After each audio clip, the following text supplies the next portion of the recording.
Yeah. Thank you, Mr. Chairman, and thank you for being here to take questions from us. I'm curious on your take of the suggested transition costs.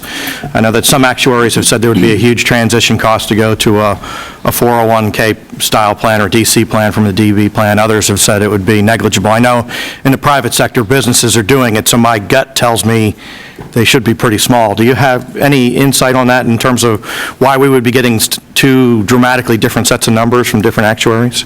Yeah, the transition costs come from effectively two elements. The first one is the current unfunded liability is based on, and I've heard testimony about it, is it's based on the investment return assumption of 7.5%. So if you close the plans, can you continue to invest the assets similarly such that you would continue to earn 7.5%? One of the things that we look at when we determine is there, quote, transition cost, is really, well, does that asset allocation have to change on the day you decide to close the plan? And so we look at what's the percentage of the benefit payments that are being paid to retirees who are receiving benefits versus the asset levels, and how would that ratio change over time?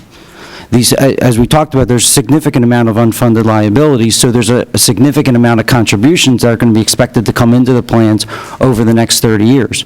Based on those kinds of contributions, what we call this ratio, what we call a liquidity ratio, is really not expected to change much over the next 30 years.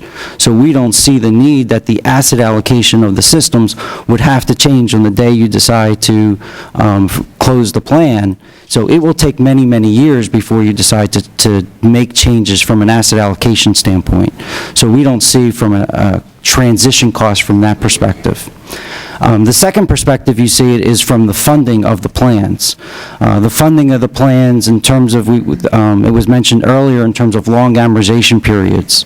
And so, and there was a recommendation of shortening amortization periods, and that probably should be really considered from the standpoint of that the amortization periods now are very long, and there's a lot of new actuarial literature suggesting that those amortization periods should be shorter.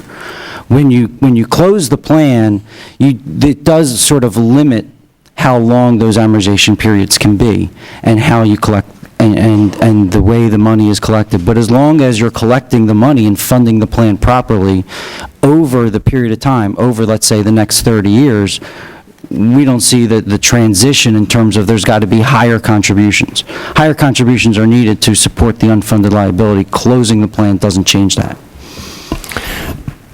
Thank you, Mr. Chairman. Thank you.